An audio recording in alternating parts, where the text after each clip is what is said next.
Completely ఫిక్షనలా లేదా real life incidents ఎక్కడైనా చదివి ఇన్స్పైర్ అయ్యి? లేదు సార్, కంప్లీట్లీ ఫిక్షనల్. సార్ భయం అనేది నెగిటివ్ సెన్స్లో వాడతాం, ధైర్యాన్ని పాజిటివ్ సెన్స్లో వాడతాం, కానీ మీరేమో ఆ రెండు ఎమోషన్ని ఫ్లిప్ చేసినట్టు అనిపిస్తుంది సినిమా కోసం. అది అంత కన్విన్స్గా చెప్పగలిగారు స్క్రిప్ట్. అది ఎందుకు అంటే ధైర్యం, మనిషికి ధైర్యం అవసరం, మనకే తెలుసు, కానీ దాన్ని ఎప్పుడు అండర్ప్లై చేసామండి. మితిమీరిన ధైర్యం మంచిది కాదు, ఎప్పుడు అది మూర్ఖత్వం అవుద్ది, it will lead to a disaster also. మితిమీరిన ధైర్యం అయితే మనకు తెలియకుండా మనలో భయం ఉంటుంది, దాన్ని గౌరవించాలి అనేది. అసలు భయం ఉండకూడదు అనేది చాలా తప్పు. భయం లేకపోతే లా ఆఫ్ ది ల్యాండ్ ఒకటి ఉంటుంది కదా, అది ఎందుకు? అదేగా భయం అంటే. ఇప్పుడు మీరు ట్రాఫిక్లో రెడ్ సిగ్నల్ అలానే ఎందుకు ఆగుతారు? చిన్నపాటి భయం అది, దాటకూడదని. దాటితే ఏమవుద్ది అనుకుంటే వెళ్ళిపోవచ్చుగా. మనకు తెలియకుండానే మనలో చిన్నపాటి భయం ఉంటుంది మనిషి అన్న తర్వాత. ఆ భయాన్ని గౌరవించాలి. అప్పటికప్పుడు భయం ఉండకూడదు మనిషికి. భయం చాలా అవసరం, చాలా మంచిది కూడా మనిషికి. It will keep you on right track అని నా ఫీలింగ్ అది. సో అది సినిమాలో చాలా గట్టిగా చెప్పింది సార్. యాక్చువల్గా మీరు చెప్పిన కరెక్ట్ పాయింట్, కానీ అలాంటి భయం లేకనే చాలామంది మేకర్లు ఫ్లాప్ ఇస్తారు. అంటే సినిమా ఆడుతుందో ఆడదో, ఆడాలి అనే భయం, ఆడుతుందో ఆడదు అనే భయం, అది లేకే చాలామంది makers. Sir true in a way. అని అదే అండి, భయం అనేది ప్రతి జాబ్. భయం అంటే I put it this way sir, అంటే అకౌంటబిలిటీ. ఇప్పుడు జవాబుదారితనం కూడా భయమే. అమ్మో మనకి ఇచ్చిన పని మనం చేయాలి, అదే భయం అంటే. ఆ భయం ఉంటే యాజ్ యూ సెడ్, మరి ఓవర్ కాన్ఫిడెన్స్ ఉండదు. అప్పుడు 1-2 సార్లు చెక్ చేసుకుంటాం. సో దాన్ని పాజిటివ్ ఫ్రేమ్లో పెడితే దాన్ని అకౌంటబిలిటీ అనొచ్చు. ఆ భయాన్ని మనకి ఎంత ఇచ్చారు ఈ పని చేయడానికి, అది కరెక్ట్గా చేసామా లేదా అనే భయం ఎప్పుడు రన్ అవుతుంటే will be fully accountable. But చాలా మేకర్స్ ఆ భయాన్ని మిక్సింగ్ దగ్గర, సౌండింగ్ దగ్గర, లాస్ట్ మినిట్ ట్యూబ్ దగ్గర, లేకపోతే థియేటర్లో ఇక్కడ చూపించినంత శ్రద్ధ స్క్రిప్ట్ మీద చూపించకూడదు, అక్కడ భయపడకూడదు. అంటే అది పొరపాటు అవ్వచ్చు, కానీ అది తెలిసి ఎవరు అంటే ఇంటెన్షనల్గా యాజ్ యూ సెట్ కొంచెం ఓవర్ కాన్ఫిడెన్స్ అవ్వచ్చు తప్ప. మీకు తెలిసి లాస్ట్ మినిట్లో అప్పుడు కూడా భయం ఉంటుంది, కానీ అంటే ఒక్కొక్కసారి ఓవర్ కాన్ఫిడెన్స్ ఉండొచ్చు, కానీ బట్ ఆడాలనే తాపత్రయం తప్ప నా ఇష్టం వచ్చినట్టు చేస్తాననే ఫీలింగ్ ఉండకపోవచ్చు. సార్, ఈ స్క్రిప్ట్ ఎన్టీఆర్ గారు చెప్పిన తర్వాత ఆయన ఇనిషియల్ రియాక్షన్ ఏంటి? ఆయన ఈ సినిమాకి మీకు ఇచ్చిన ఎమోషనల్ సపోర్ట్ గురించి చెప్పండి. ఆయనతో ఎప్పుడు స్పెషల్ జర్నీ నాకు, బికాజ్ అతని రియాక్షన్ ఎప్పుడు స్ట్రాంగ్గా ఉంటుంది. చాలా బాగోకపోయినా బాగున్నా డిప్లొమాటిక్గా ఉండదు, బాగుందిలే ఇలా ఉండదు, మామూలుగా ఈ రేంజ్ రియాక్షన్ ఉంటుంది. బాగోపోయినా అంతే. సో నాకు తెలిసిపోద్ది అంటే ఇద్దరం సేమ్ వేవ్ లెంగ్త్లో ఉన్నామా లేదా అనేది. ఎందుకంటే చాలా డిప్లొమాటిక్ ఆన్సర్లు ఉండవు. ఐడియా స్టేజ్లో చెప్పినప్పుడు తను ఇచ్చిన ఎగ్జైట్మెంట్, భయం ఉండాలి మనిషికి అనే దానికి బాగా ఎగ్జైట్ అయ్యాడు ఈ వరల్డ్లో. పైగా అప్పుడు అతను ఇచ్చిన ఎగ్జైట్మెంట్ వల్లనే దాన్ని ఇంకో నెక్స్ట్ లెవెల్కి తీసుకెళ్ళి సరికి ప్రాజెక్ట్ అనుకున్నాను కదా, అది పోస్టర్ ఇలా సముద్రం దగ్గర పడవతో వేసారు. అంటే దీనికి ఆ కథకి కంప్లీట్లీ వేరే. సార్ ఈ కథ కొంత టైం తీసుకున్నారు సెట్స్ మీదకి వెళ్ళడానికి హీరో ఎన్టీఆర్. అంటే ఈ లోపల మీరిద్దరు స్టోరీ కంప్లీట్ డిస్కషన్స్ లేకపోతే ఏం జరిగింది? స్క్రిప్ట్ తర్వాత అంటే ఈ సినిమాకి చాలా ప్రెప్ అవసరమైందండి. అంటే దీని ఎగ్జిక్యూషన్ ఇంతకుముందు ఎవరు అంటే మనకి అడ్వైజ్ ఇచ్చేవాళ్ళు కూడా లేరు. ఫస్ట్ ఆఫ్ ఇట్స్ కైండ్ లాగా చేసాం అది. సో అది ఎలా తీయాలో తెలుసుకోవడానికే టైం పట్టింది. ఆల్మోస్ట్ 6 months ప్రెప్పే టైం పట్టింది. సముద్రం మీద ఎలా షూట్ చేయాలి, అసలు ఆ లైటింగ్ కాకుండా అక్కడ లైట్ వేరియేషన్స్ ఉంటాయి. మనం కంట్రోల్డ్ ఎన్వైరన్మెంట్లో మనమే ఒక సముద్రం క్రియేట్ చేసుకోవాలి, అసలు ఎలా చేయాలి దానికి. ఈ ప్రెప్పే టుక్ వెరీ లాంగ్. మీరు ఇంతకుముందు చేసిన సినిమాతో కంపేర్ చేస్తే ఇప్పుడు హాలీవుడ్ స్టంట్ మ్యాన్తో వర్క్ చేశారు అక్కడి నుంచి ఇక్కడ వాళ్ళతో పనిచేయడానికి అక్కడ వాళ్ళతో పనిచేయడానికి డిఫరెన్స్ ఎలా? అంటే కమ్యూనికేషన్ కానీ లేకపోతే ప్రీ ప్రొడక్ట్ అంటే వాళ్ళకి ప్రెప్ వర్క్ చాలా అవసరం అండి. అంటే మైన్యూట్ డీటెయిల్స్ కూడా చెప్పాలి. But in a way our technicians are far advanced. మన వాళ్ళు అసలు మనం చాలా లెస్ టైంలో ఎక్కువ ప్రెప్ లేకుండా షూటింగ్కి వెళ్ళినా సరే బాగా ఎగ్జిక్యూట్ చేయగలరు. అసలు వాళ్ళు ప్యానిక్ అయిపోతారు. అదేంటి మొత్తం అనుకొని షార్ట్ బై షార్ట్ రిహార్సల్ చేసుకుని వెళ్ళాలి. Because they train in such way మన వాళ్ళు ఆ లాస్ట్ మినిట్ టెన్షన్లో కూడా పనిచేసే అలవాటు అయింది. అది మంచిదని చెప్పట్లే నేను. అంటే ఆన్ స్పాట్ చేంజెస్ మన వాళ్ళు అడాప్ట్ చేసుకోగలరు వెంటనే అంటారు. యా అది. సో అంత ప్రెప్ టైం మనకి ఇస్తే కనుక విల్ ఎక్సెల్ మచ్ బిగ్గర్ వే. ముందు సినిమా అంటే ఆచార్యకి ముందే ఇది అనుకున్నారు దేవర కమిటీ అంటే ఆచార్య అనుకున్నంతగా ఆడకపోవడం వల్ల ఈ సినిమా సబ్జెక్ట్ మీద ఇంకా ఏమన్నా ఆబ్వియస్లీ అంతే కదా సార్. మనం ముందు పరీక్ష రాయిపోతే నెక్స్ట్ పరీక్ష ఇంకా బాగా ప్రిపేర్ ఇంకో పెరిగింది అంతే. ఎగ్జాక్ట్లీ. ఒత్తిడి ఏమైనా ఉందా సార్? డెఫినెట్గా అంటే ఏముండదు సార్. సార్ ఒత్తిడి అంటే లక్కీగా నేను వెంటనే పనిలోకి వెళ్ళిపోయా. ఆచార్య రిలీజ్ అయిన 20 daysలో ఈ సినిమా మోషన్ పోస్టర్ పనిలో పడిపోయా. May 20 cinema motion poster announce చేశాం. April 29th రిలీజ్ అనుకుంటా. May 20th motion poster release చేశాం.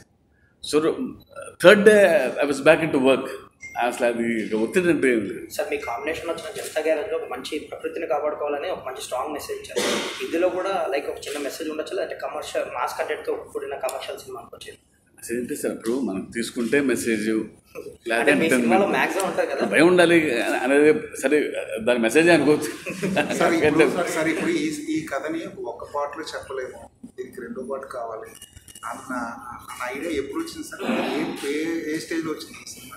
సెకండ్ స్కెడ్యూల్లో అంటే ఫస్టే శివ ఇంత కథని 3 hours లోపు చెప్పగలమా, 3 hours లోపు చెప్పగలమా అంటే ఆన్ పేపరే నెరేషనే 4 hours ఉంది నేను కథ చెప్పినప్పుడు.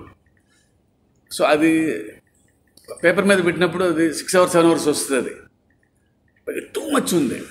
అంటే బీట్ పాయింట్స్ కూడా చాలా ఎక్కువ ఉన్నాయి సినిమాలో. సో సెకండ్ స్కెడ్యూల్ అప్పుడే అర్థమైపోయింది. ప్రాపర్ ఇంటర్వెల్, ప్రాపర్ క్లైమాక్స్ దీనికి ఉన్నాయి. మరి ఎక్కువ లోడ్ ఎక్కువైపోతుంది అని అందరికి తెలిసిపోతుంది. బట్ ఎందుకో 2 parts వద్దు అనుకొని బయలుదేరాం రివర్స్లో. ముందు అసలు అందరు చేస్తున్నట్లే వద్దు వద్దు వద్దు అనుకొని, బట్ లేదు ఇది అవ్వదు అని తెలిసిపోయి మనం అలా చేయకూడదు కాబట్టి అలా అనౌన్స్ చేయకూడదు తప్ప అని చెప్పి లేదు లేదు we should do in 2 parts అని చెప్పి. మరి ఎన్టీఆర్ని ఒప్పించిన కష్టం అవుతుంది, ఎందుకంటే మళ్ళీ ఇంకొక 2 years లాంచ్ ఆయనే అది అవ్వదు. అందుకంటే ఇప్పుడు ఏదో బిజినెస్ కోసం సెన్సేషన్ కోసం కాదు కదా చేసింది. When it can't be done in 1 part, 2 parts చేయాలి.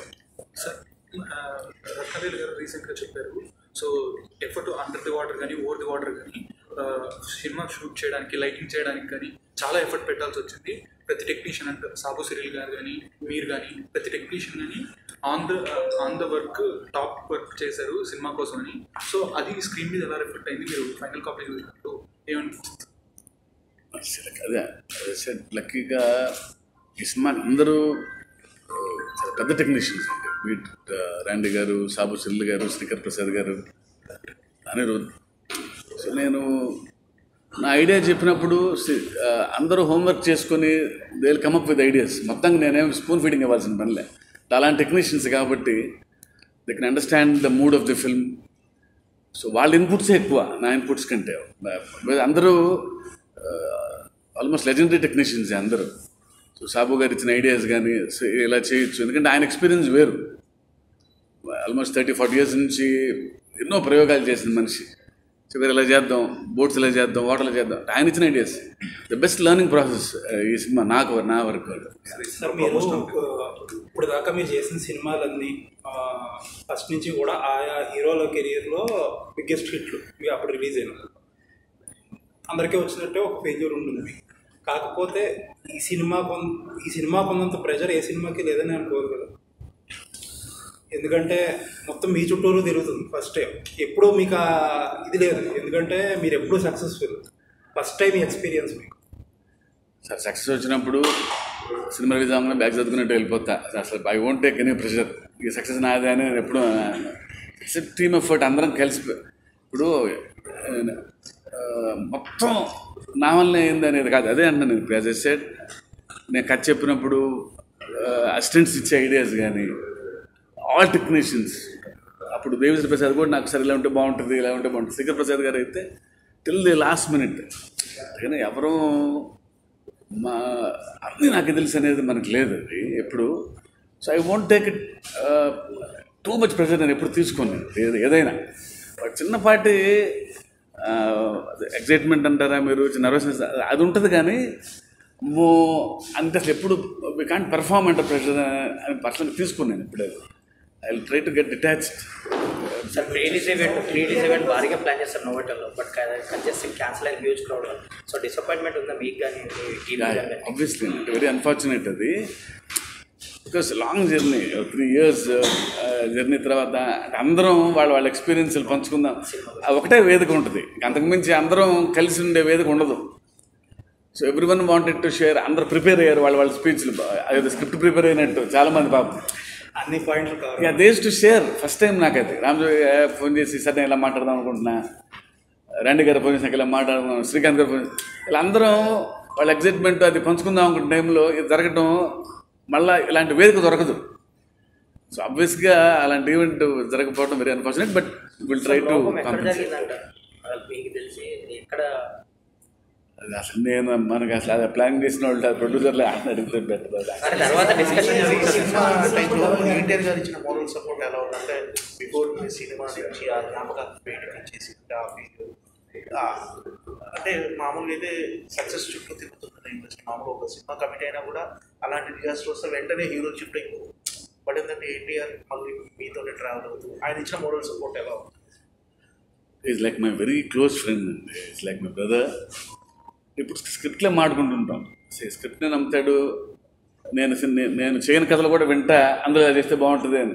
సో స్క్రిప్ట్నే నమ్మే మనిషి కాబట్టి ఇప్పుడు ఆ రిజల్ట్ బాగుందా అన్ని లెక్కలు వేయడు ఆయన నా విషయంలో వరకు. అందరూ ఎన్టీఆర్ గారు మీకు ఏం సపోర్ట్ చేశారంటారు, అవన్నీ వదిలేసి ఎన్టీఆర్ గారికి మీకు ఎలా పే బ్యాక్ చేయబోతున్నారు? డన్ అవర్ బెస్ట్, అది 100%. సెపరేట్గా ఆయన కోసం మనం ఫుల్లెస్ట్ ఎఫర్ట్స్ పెట్టాం టిల్ ది లాస్ట్ మినిట్. హానెస్ట్గా చేసాం. ఇప్పుడు రిజల్ట్ ఇస్ మన చేతిలో ఎప్పుడు ఉండదు, అది వి డోంట్ నో. అది మనం సిన్సియర్గా చేసామా, మనం అనుకున్న ఐడియా కరెక్ట్గా ప్రొజెక్ట్ చేయగలిగామా లేదా అనేది తప్ప. I hope. సార్ తెలుగులో ప్రమోషన్లో నెగ్లెక్ట్ చేశారన్న ఒక కామెంట్ అనిపిస్తుంది. ప్రతిసారిలో చేస్తాను. ఇప్పుడు మీ అందరం కలిసే ఎందుకంటే ఏముంటుంది ప్రమోషన్స్, మనకి ఎప్పుడు ఈవెంట్ మీ అందరితో మాట్లాడతాం, 2-3 ఇంటర్వ్యూలు ఇస్తాం. ప్రమోషన్ అసలు నెగ్లెక్ట్ ఏమన్నా ఎక్కడ తిరిగాము అసలు? స్టోరీ అంతా ఫిక్షనల్. ఈ సినిమాలో తండ్రి పాత్ర మీరు వేరే వాళ్ళకి అనుకుని రాసుకున్నారా, అది ఎన్టీఆర్ డబల్ రోల్ అని రాసుకున్నారు? అసలు ఎప్పుడు వేరే వాళ్ళు అనుకోలేదు sir, because the key character is Devara. అసలు దేవరా మీద కథ అన్నప్పుడు దేవర ఇంకోళ్ళు అసలు అయ్యే ప్రసక్తే లేదు అసలు అప్పటికి. బికాజ్ ఆయనే దేవరా, దేవర ఇంకోళ్ళని అసలు కానీ అసలు ఆబ్వియస్లీ ఆయన దగ్గర ఎవరికి క్యారెక్టర్ అంటే వర కాదనే కదా. వర విల్ బి ఇంకా పెద్ద కీ అవుతుంది. సెకండ్ పార్ట్ ఉంది కాబట్టి మీ స్టేట్మెంట్ మళ్ళీ అక్కడ రివర్స్ అవ్వాలి, ఎందుకంటే వర పెద్ద క్యారెక్టర్ అవ్వాలి కదా. ఆబ్వియస్లీ అవుతాడు కదా. ఎప్పుడు story will progress in such way. ఎప్పుడు అండర్డాగ్ ఏమవుతాడు రేపు పొద్దున, ఆబ్వియస్లీ అది. సో దేవుడిని మించి అవుతాడు కదా. సరే ఈ స్టోరీ చెప్పినప్పుడు ఎన్టీఆర్ గారికి ఇమేజ్ స్టార్డమ్ లేదు. ఆ తర్వాత ప్రజలు ఆరాధన వల్ల ఆయన స్టార్డమ్ 10 పెరిగింది బాగా. దానికి తగ్గట్టుగా చేసిన మార్పులు ఏంటి?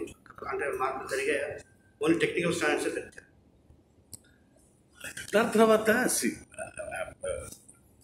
I'm not talking about economics అది కానీ, but is always a super star. ఇప్పుడు బిగ్గెస్ట్ మాస్ హీరో, ఆయనకి ఎప్పుడు అలాంటి కథే రాస్తాం.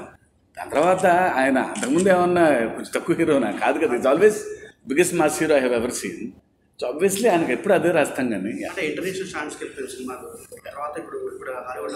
So scale of the film లక్కీగా నేను అనుకున్న కథలో స్కేల్ కూడా ఉంది కాబట్టి it can cross the borders అని ఆ కాన్ఫిడెన్స్ ఉంది.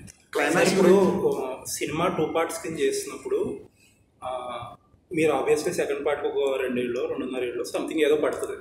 సినిమాలో లాస్ట్లో ఫస్ట్ పార్ట్ లాస్ట్లో ఒక క్లిఫ్ హ్యాంగర్ లాంటిది ఏదైనా పెడితే ఆ ఒక క్లిఫ్ హ్యాంగర్ ఏంటి అనేది ఒక 2 years పాటు మీ క్యాంపెయిన్ డ్రైవ్ చేస్తూ ఉంటుంది. ఫర్ ఎగ్జాంపుల్ హూకిల్ బాగుపది అనేది 2 నడిచింది 2 సంవత్సరాలు.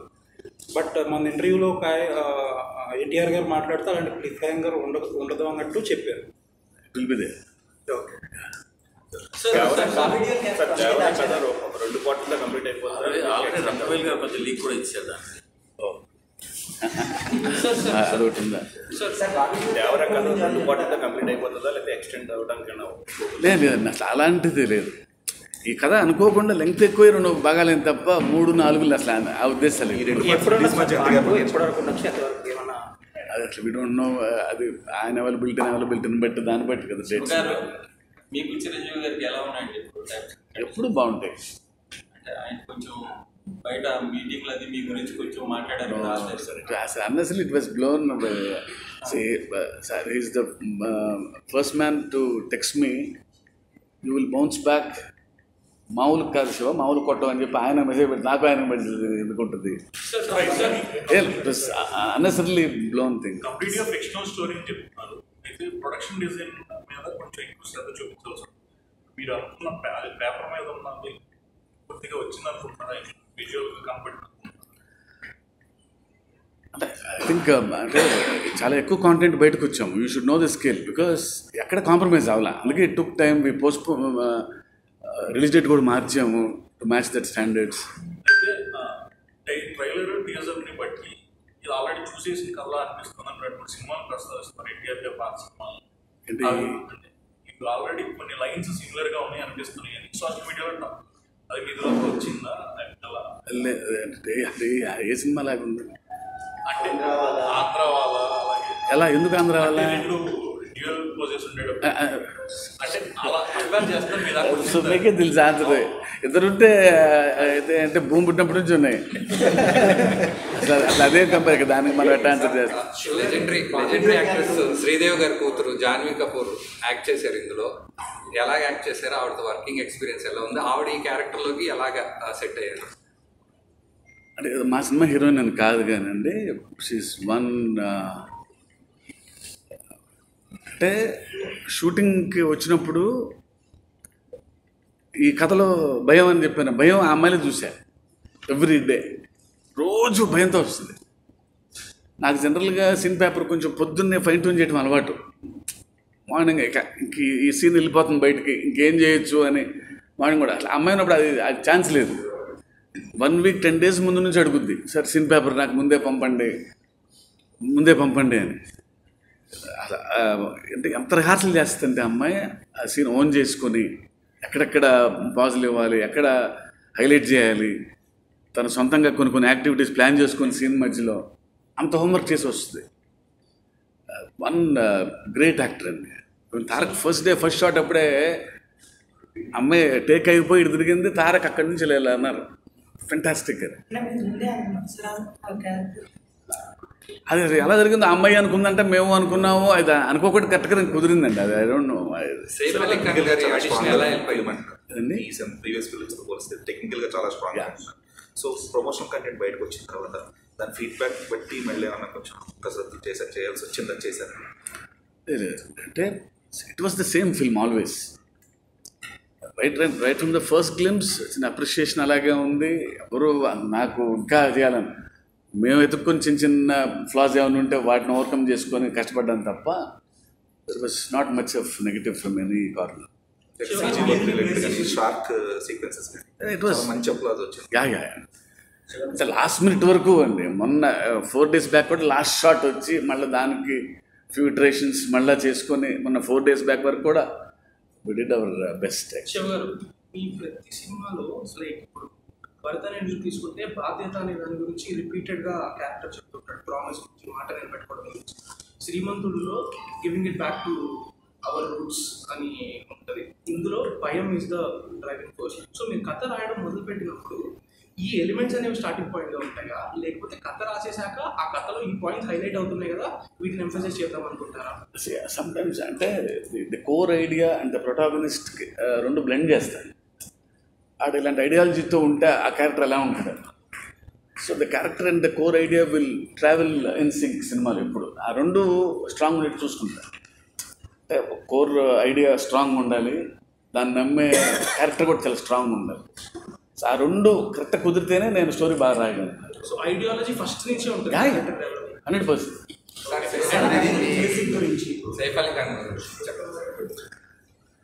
అంటే నాకు ఫస్ట్ మనం ఓంకార చూసినప్పుడు అనుకున్నాను కానీ సో ఎందుకో ఒక ఈయన బాగుంటాడు ఈ క్యారెక్టర్ కానీ ఉంది, కాకపోతే కంప్లీట్ నార్త్ లుక్ ఉంటుందేమో అని చెప్పి భయపడ్డా.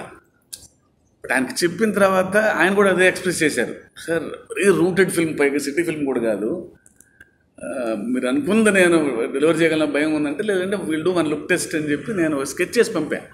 ఆయన గుర్తుపట్ల నేను ఇలా ఉండగలనా అని. సో అసలు పొద్దునే వచ్చి 1 hour చిన్న కంప్లీట్ ట్యాన్ మేకప్ వేసుకునేవాడు. సో ఫైనల్లీ చూసుకున్నప్పుడు నా బైరా కరెక్ట్ నాకు కావాల్సినట్టుగా ఉంటుంది. అదే భయం మనకి జాన్వీ కపూర్ విషయంలో రాలేదండి, ఎందుకంటే ఆమె కూడా నార్త్ లుక్లో ఉంది. I never felt her north అండి, ఐ డోంట్ నో వై. అంటే మన అందరం శ్రీదేవి గారి అమ్మాయి అనగానే మనకి మన అమ్మాయి అనుకుంటాం కదా, మన అమ్మాయి. సినిమా కలర్ వేరు, సినిమా టోన్ కలర్ వేరు, ఆ కలర్లో జాన్వీ మ్యాచ్ అవుతుంది. అమ్మాయి మనలాగే ఉంటుందిగా అమ్మాయి. నాకు ఎప్పుడు ఓణి కట్టినప్పుడు ఎప్పుడు ఫోటోలో మరీ అసలు మనీ ఆడపిల్లలాగా ఉంటుంది అమ్మాయి నాకు ఎందుకు. సార్ ఇది ఇప్పుడు రాజమౌళి గారు సినిమాని pan India markets, pan world markets open చేశారు. మార్కెటింగ్లో కూడా ఆయన ఒక డిఫరెంట్ స్టైల్, అగ్రెసివ్గా ఒక 4 రోజుల ముందు మొత్తం అంతా దుకాణం కట్టేసి ఇంకా మొత్తం ఎక్కడ చూసినా ఆయనే కనిపించేవారు కంటెంట్. బట్ చాలా సినిమాలు ఇంక్లూడింగ్ దేవరా ఇప్పుడు ఏంటంటే ఒక్కొక్క సిటీలో ఒక్కొక్క ప్రెస్ మీట్తో సరిపెడుతున్నారు. అసలు ఏది కరెక్ట్ స్ట్రాటజీ అంటే? I'm question, I'm very weak in marketing. I don't know why, that's not my cup of tea. నాకు ఎందుకు అది పెద్దగా ఇష్టం లేదన్న కానీ నాకు తెలియదేమో అనుకుంటాను నేను. అది ఎక్కువ I leave it to the producers. అది వాళ్ళు ఏం చేసే స్కేల్ సరిపోతుంది అనుకుంటారు. That's up to the producers sir. నిజంగా నేను నమ్మిన కథని బట్ నా బడ్జెట్స్ని దృష్టిలో పెట్టుకొని వాళ్ళు సేఫ్గా ఉండేట్టు అంతవరకు అంతవరకే నా job. To take to the next level they know better అనే ఫీలింగ్. నేను వెళ్ళి ఇన్వాల్వ్ అయ్యి, but if I have any nice ideas I give it to them. ఇలా చేస్తే బాగుంటుందేమో అని అందరూ అంటున్నారు, ఐ టేక్ ఎవ్రీథింగ్. అంతవరకు ఇప్పుడు మీరు చెప్పిందే సార్, మీరు ఫస్ట్ టైం ఇంత పెద్ద scale pan India, pan world సినిమాలు చేస్తున్నారు. ఇప్పుడు ఇందాక మీరు అన్నట్టు ఏంటంటే ప్రొడ్యూసర్కి మీరు చేయగలిగిన ఫేవర్ ఏంటంటే బడ్జెట్ కంట్రోల్గా ఉంటుంది. ఇప్పుడు మామూలు కమర్షియల్ సినిమాలు అయినప్పుడు ఇలాంటి సినిమాకి ఎంతవరకు ఆ బడ్జెట్ కంట్రోల్ అనేది చేయగలరు జనరల్గా? ఇట్స్ వెరీ టఫ్ అండి. అంటే బ్యాక్ నుంచే రావాలి. When we are about to start we need to enquiry everything. OTT ప్లాట్ఫామ్స్తో మాట్లాడుకోవాలి, ఎంత రావచ్చు, దాని నుంచి ఎంత రావచ్చు, దీని నుంచి ఎంత రావచ్చు అనేది తెలుసుకొని అందాజుగా దాన్ని బట్టి స్టార్ట్ చేయాలి తప్ప బ్లైండ్గా నమ్మేసి కొందరు ప్రోడక్ట్ మీద నమ్మకం ఉండి పెట్టేసేయచ్చు. కానీ బట్ నేనైతే కనీసం ఇంత మినిమం ఉంటుంది అని ఒక లెక్క వేసుకొని బ్యాక్ నుంచి దాన్ని బట్టి వెళ్తాను నేను. అట్లీస్ట్ సేఫ్లో ఉంటారు అనేది. నా ప్రోడక్ట్ కిల్ అవ్వకూడదు, ఆడి తెచ్చిపోకూడదు. సార్ మీ సినిమాలో అనిరుద్ధ్ ఇచ్చిన ఐడియాతో మీరు 100% సాటిస్ఫాక్షన్గా ఉన్నారా? పాటకు వచ్చిన ఫీడ్బ్యాక్ దాకా వచ్చింది. ఐఎమ్ ఎక్స్ట్రీమ్లీ హ్యాపీ అండి. బికాస్ నేను ఫియర్ ఎప్పుడు చాలా స్ట్రాంగ్గా ఉండాలి, ప్రీచీగా ఉండకూడదు అనుకున్నాను. ఫస్ట్ ఫియర్ సాంగ్ క్రాక్ చేసినప్పుడే దిస్ ఇస్ మై సౌండ్, కొంచెం కాంట్రాస్ట్లో ఉండాలి, నా వరల్డ్కి తగ్గట్టు. నా వరల్డ్ అనగానే ఆ వరల్డ్ సౌండ్ ఇస్తాడేమో అనుకున్నా. కొంచెం కాంట్రాస్ట్ అయితే బాగుంటుందని నమ్మాను. అది టక్కన క్యాచ్ చేసి కొట్టాడు అమ్మటే. అర్థమైంది నో ఇస్ ఇన్ సింక్ అని. ఎందుకో తెలియదు కానీ but we travel like brothers. నా చిన్న తమ్ముళ్ళ ఫీల్ అవుతుంది అందుతున్నప్పుడు. ఈ టైటిల్స్ షిఫ్ట్ చేసిన పాట మీద కొంచెం ఫ్యాన్స్ నుంచి కానీ అదర్ ఫ్యాన్స్ నుంచి కానీ కొద్దిగా నెగిటివ్ ఫీడ్బ్యాక్ వచ్చింది, తక్కువ ఫీడ్బ్యాక్ వచ్చింది కదా. ఇది ఫస్ట్ ఫియర్ సాంగ్ కదా. ఇప్పుడు రోలింగ్ టైటిల్ మీకు మంచిన సాంగ్ ఇప్పుడు నెగిటివ్ లేకుండా ఏదీ లేదు. బట్ నాకు వచ్చింది కొంచెం అంటే ఫియర్ సాంగ్ వచ్చిన లెవెల్ కానీ ఫస్ట్ డ్యూట్కి వచ్చిన లెవెల్ ఫీడ్బ్యాక్ రాలేదు కదా సార్. ఎప్పుడు డాన్స్ నంబర్స్ విల్ బి 1 మీటర్లో ఉంటాయి ఆల్మోస్ట్. సో అది వినంగా ఎక్కుతాయి కానీ రైట్ ఫ్రమ్ 80s అందులో ఎక్స్పెరిమెంట్లు చేయలేం. In melodies you can experiment, story song experiment చేయలేము. బట్ కమర్షియల్ కెమెరాని చూసి స్టేజ్ మీద డ్యాన్స్ ఆడినట్టు ఉండే పాటలకి ప్రయోగాలు చేయలేం. ఒక బీట్ దానికి రెగ్యులర్ మీటర్ పాటలు అవి అట్లా ప్రయోగాలు చేయలేం కాబట్టి you won't find anything new. But beat బాగుంటే అది విని డాన్స్ బాగుంటే అది విని అవే హిట్ నెంబర్స్ అవుతాయి అని నమ్ముతారు. బట్ దేవితో మీరు చేసిన సాంగ్స్కి తర్వాత మీరు మెన్సర్ గారు ఇప్పుడు అడుగుతారు. సో అప్పుడు ఇది మార్పు వెళ్ళినంతగా ఐ స్ట్రాంగ్లీ బిలీవ్ అని. అంటే చుట్టమల్లె కానీ రేపు రాబోయే ఆయుధ పూచి పాట కానీ ఫియర్ సాంగ్ కానీ కానీ అంటే ఒక సినిమాలో కానీ భరతనేని కానీ మిర్చి కానీ అసలు ఆ songs Monday will be no less than ఇందులో కూడా చుట్టుమల్లే నాకు ఐడియా ఉంది అది ఏ రేంజ్కి వెళ్ళిందో రీజన్ ఏంటి వదల్లా అంటే దేవి లైమ్ లైట్లో తమను దేవి ఇలా ఉన్నప్పుడు మణిశర్మ గారి దగ్గరికి వెళ్ళాలని ఐడియా ఎవరి మీద చిరంజీవి గారు లేదు. అంటే నేను రైటర్గా ఉన్నప్పుడే త్వరగా నాకేంటంటే ఇంకొక ఐడియా మీదకి వెళ్ళడం అలవాటు. రైటర్ కదా, ఒకే కథ మీద ఎక్కువ రోజు కూర్చోలేదు. సో ఆ కథ, కొత్త కథ, ఆ కథ, రకరకాల ఎమోషన్స్ అన్ని టచ్ చేసేయాలి. రైటర్ జాబ్ అందుకే అంత ఇష్టం నాకు, ఏదో డైరెక్షన్ జాబ్ కంటే. చక్కగా ఇంకో కథ మీదకి వెళ్ళిపోవచ్చు. ఇది ఒకటే కథ మీద మాడుకుంటారు 2 ఏళ్ళు అని, అలా అందరితో పనిచేయాలని. Because we grew up by watching Devi music, Mani Sharma గారి మ్యూజిక్. మణిశర్మ గారిని చాలా ఇష్టం, ఆయన పాటలు అంటే. సినిమా చేసిన తర్వాత మణిశర్మ గారి దగ్గరికి వెళ్ళాలనిపించింది. అది ఎప్పటికప్పుడు బ్రేక్ చేయాలి. ఆ కాంబినేషన్ వదలలేము. నేను దేవి అనుకున్నాం, దేవి ఒక 2-3 బైక్ చేసి వస్తా, మళ్ళీ కొత్తగా ఉంటుంది. మరీ కంఫర్ట్ జోన్లోనే ఉన్నానేమో నేను, ఐ నీట్ ఎక్స్పెరిమెంట్ అన్నప్పుడు నో సార్ కంపల్సరీ, అంతే తప్ప వెరీ మ్యూచువల్. సార్ నెక్స్ట్ ఉండొచ్చా సార్ మీ కాంబోనే ఉండొచ్చు నెక్స్ట్ దేవి గారితో? దేవి నాకు అన్ని బ్లాక్ బస్టర్ ఆల్బమ్స్ దేవితో చేసి 100%.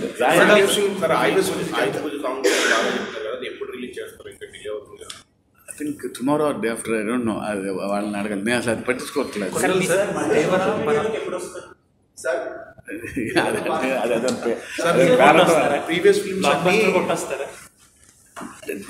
సార్ అంటే I had my time there. కొన్ని రోజులు చూసుకున్నాం, బాగుంది. ఐ వాంట్ టు టెల్, సరే ఈ వేదిక మీద గురించి చెప్పాలనుకున్నాను నేను to all the social media people. there should be fun and there should be negativity, there shouldn't be hatred. Just my sincere advice to all, nice platform. hatred వెళ్ళినప్పుడు ఒక stage తర్వాత మళ్ళీ మనం కుళ్ళిపోతామండి. అది లేకపోతే ఫ్యూల్ అవుతుంది. అది రాను అది సినిమాలో రక్తాలు తగినట్టు అది ఫ్యూల్ అవ్వకూడదు అంట నాకు. రాను అది లేకపోతే బతకలేము, అది స్టేజ్కి వెళ్ళిపోతున్నామేమో. Hatred sir. మీరు ఆ టాపిక్ తీసుకొచ్చారు కాబట్టి కొంతమంది ఎంత దారుణంగా తయారయ్యారంటే, ఇప్పుడు ఆచార్యలో ఒక షార్ట్ ఫోటో తీసి మీ ట్రైలర్లో ఒక ఫోటో పెట్టి ఇదో ఫోటో ఆ లెవెల్కి వెళ్ళిపోయారు. వాళ్ళకి ఏం చెప్పదలుచుకున్నారు? చాలా పడద్దు. నేను పర్టికులర్గా ఈ ఇన్సిడెంట్ కన్నా కానీ I just want to tell that let us spread positivity. Otherwise మనకి ఇష్టం లేకపోతే నెగిటివ్ కూడా కమెంట్ చేయొచ్చు. హేట్రెడ్ స్థాయికి వెళ్ళిపోయినప్పుడు ఆల్ ప్రొడ్యూసర్స్ ఒకే ప్రొడ్యూసర్ అందరు హీరోలతో చేస్తుంటారు. వాళ్ళు ఫైనల్గా వాళ్ళు బతకాలి, కానీ సినిమా బాగుండాలి, సినిమా బతకాలి. You can make fun. ఎప్పుడు మీమ్స్ చేసుకోవచ్చు, కిండల్ చేయొచ్చు. Hatred will lead us to a disaster ఏమోనని ఒక భయం ఉంది. అంటే మీరు ఇంటర్వ్యూలో చెప్పిన ఒక విషయాన్ని కూడా, ఎవరి పనాలు చేసుకోవాలి అనే విషయాన్ని కూడా దాన్ని వేరే అదే అన్న సార్. దానికి no sensors, no bars.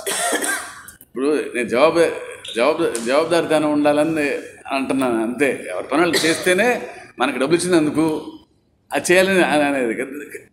You can do anything sir on this world. But చిన్న పాట శృతి మరాఠే, ఎందుకంటే దేవర్ క్యారెక్టర్ ఆవిడ ఎంపిక ఎందుకంటే కీల్ role. No, I want someone very fresh for Devara, opposite Devara.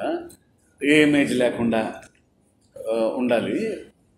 She should be good look women.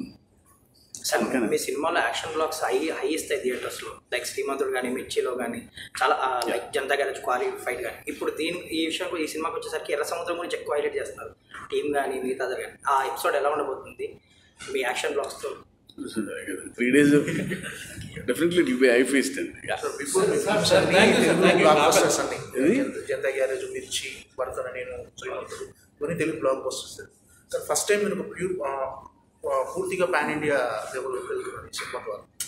అంటే ఈ సబ్జెక్టులో మీరు చేసినట్టే ఇది సబ్ స్పెషల్కి ఏంటంటే మిగతా లాంగ్వేజ్ వాళ్ళు కూడా ఈ సినిమా చూస్తున్నారు. పాన్ ఇండియా అసలు అన్ని తెలియదు సార్, ఇంకొంచెం పెద్ద కథ రాశాను అంతే. పాన్ ఇండియా అన్ని పదాలు కూడా తెలియవు, అక్కడ కొంచెం పెద్ద కథ అంతే. అంతకుమించి మనకు తెలియదు. శంకర్ గారికి దీనికి సంబంధం ఉందా సార్? ఉందా సంబంధం ఉందా? శంకర్ గారు ఏం చేశారు? ఆయనకి ఎలా తెలిసింది? లేదు సార్, వేరే ఇష్యూస్. వేరేది అదే నాకు తెలియదు. నెక్స్ట్ అవుతుంది సార్ మళ్ళీ అంటే డెవలప్ గ్యాప్లో మళ్ళీ సినిమా ఏం లేదు సార్, ముందు అసలు దీని మీద అంత ఫోకస్ అంతా I don't know what next అనేది ఎవరికి తెలియదు. Thank you sir, thank you sir, thank you sir. All the best sir. Thank you.